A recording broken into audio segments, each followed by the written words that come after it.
ನಮಸ್ಕಾರ. ಖಗೋಳ ವಿಜ್ಞಾನದಲ್ಲಿ ಈ ಅಪರೂಪದ ವಿದ್ಯಮಾನವು ದೊಡ್ಡ ಕುತೂಹಲವನ್ನೇ ಸೃಷ್ಟಿಸಿದೆ.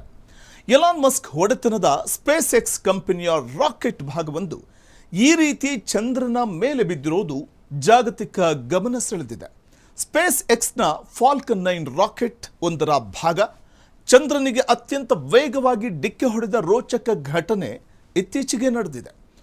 ವೀಕ್ಷಕರು, ವಾಸ್ತವವಾಗಿ ಈ ರಾಕೆಟ್ ಭಾಗವು ಕಳೆದ 1 ವರ್ಷದಿಂದ ಬಾಹ್ಯಾಕಾಶದಲ್ಲೇ ನಿಯಂತ್ರಣವಿಲ್ಲದೆ ತೇಲ್ತಾ ಇತ್ತು. ಅಂತಿಮವಾಗಿ ಬುಧವಾರದಂದು ತನ್ನ ಬಾಹ್ಯಾಕಾಶ ಪಯಣವನ್ನು ಮುಗಿಸಿ ಚಂದ್ರನ ಅಂಗಳವನ್ನು ಜೋರಾಗಿ ಅಪ್ಪಳಿಸಿತು. ಈ ರಾಕೆಟ್ ತುಂಡು ಜನವರಿ 2025ರಲ್ಲಿ ಉಡಾವಣೆಯಾಗಿದ್ದ ಫಾಲ್ಕನ್ 9 ರಾಕೆಟ್ನ 2ನೇ ಹಂತದ ಭಾಗವಾಗಿತ್ತು. ಅವತ್ತು ಫೈರ್ಫ್ಲೈ ಏರೋಸ್ಪೇಸ್ನ ಚಂದ್ರನ ಲ್ಯಾಂಡರ್ ಅನ್ನು ಕಕ್ಷೆಗೆ ತಲುಪಿಸುವ ಪ್ರಮುಖ ಕೆಲಸವನ್ನು ಇದು ಯಶಸ್ವಿಯಾಗಿ ಮಾಡಿತ್ತು. ತನ್ನ ಮೂಲ ಕಾರ್ಯಾಚರಣೆ ಪೂರ್ಣಗೊಂಡ ನಂತರ ರಾಕೆಟ್ನ ಈ ಭಾಗ ಬಾಹ್ಯಾಕಾಶದ ಕಕ್ಷೆಯಲ್ಲಿಯೇ ಉಳ್ಕೊಂಡಿತ್ತು. ಬಾಹ್ಯಾಕಾಶದಲ್ಲಿ ತೇಲುತ್ತಿದ್ದ ಇದರ ಪಥವನ್ನು ವಿಜ್ಞಾನಿಗಳು ನಿರಂತರವಾಗಿ ಗಮನಿಸ್ತಾ ಇದ್ರು. ಇದು ಅಂತಿಮವಾಗಿ ಚಂದ್ರನ ಮೇಲೆಯೇ ಹೋಗಿ ಬೀಳುತ್ತೆ ಅಂತ ವಿಜ್ಞಾನಿಗಳು ಮುಂಚಿತವಾಗಿಯೇ ನಿಖರವಾಗಿ ಊಹಿಸಿದ್ರು.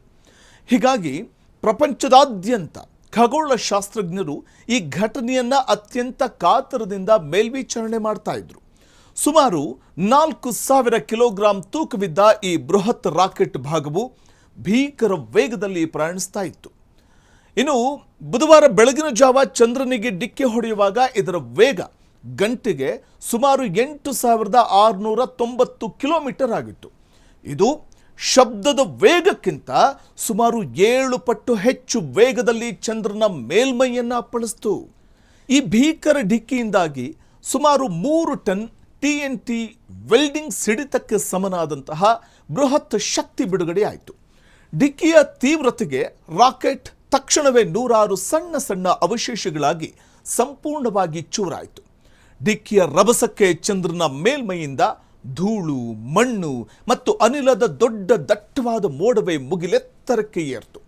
ಪ್ರಪಂಚದ ಕೆಲವು ಅತ್ಯಂತ ಶಕ್ತಿಶಾಲಿ ದೂರದರ್ಶಕಗಳು ಅಂದರೆ ಟೆಲಿಸ್ಕೋಪ್ಗಳು ಈ ಅತ್ಯಪರೂಪದ ದೃಶ್ಯವನ್ನು ದಾಖಲಿಸುವಲ್ಲಿ ಯಶಸ್ವಿಯಾದವು.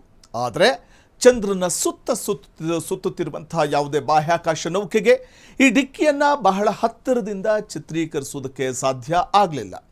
ಈ ಅಪಘಾತವು ಚಂದ್ರನ ಟರ್ಮಿನೇಟರ್ ರೇಖೆ ಅಂತ ಕರೆಯಲಾಗುವ ವಿಶೇಷ ಜಾಗದ ಬಳಿ ಸಂಭವಿಸಿದೆ. ಟರ್ಮಿನೇಟರ್ ರೇಖೆಯು ಚಂದ್ರನ ಪ್ರಕಾಶಮಾನವಾದ ಮತ್ತು ಕತ್ತಲೆಯಾದ ಭಾಗಗಳು ಒಂದಾಗುವ ಗಡಿರೇಖೆಯಾಗಿದೆ. ಡಿಕ್ಕಿಯಿಂದಾಗಿ ಎದ್ದ ಧೂಳಿನ ಮೋಡದ ಮೇಲೆ ಸೂರ್ಯನ ಬೆಳಕು ಬಿದ್ದಿದ್ದರಿಂದ ಅದು ಅಲ್ಪಾವಧಿಗೆ ಹೊಳೆಯುವಂತೆ ಕಾಣಿಸ್ತು. ಆದರೆ ಈ ಡಿಕ್ಕಿಯಿಂದ ಚಂದ್ರನ ಮೇಲೆ ಉಂಟಾದ ಕುಳಿ ಅತ್ಯಂತ ಚಿಕ್ಕದಾಗಿತ್ತು. ಹೀಗಾಗಿ ಭೂಮಿಯಿಂದ ಇದನ್ನು ಬರಿಗಣ್ಣಿನಿಂದ ನೋಡೋದಕ್ಕೆ ಖಂಡಿತ ಸಾಧ್ಯವಾಗಲಿಲ್ಲ. ಚಂದ್ರನ ಮೇಲೆ ಅಪ್ಪಳಿಸಿದ ನಂತರ ಈ ರಾಕೆಟ್ ಶತಮಾನಗಳಿಂದ ಚಂದ್ರನ ಮೇಲ್ಮೈಯಲ್ಲಿ ಬಿದ್ದಿರುವ ಬಾಹ್ಯಾಕಾಶ ಕಸದ ಪಟ್ಟಿಗೆ ಹೊಸದಾಗಿ ಸೇರಿಕೊಳ್ತು.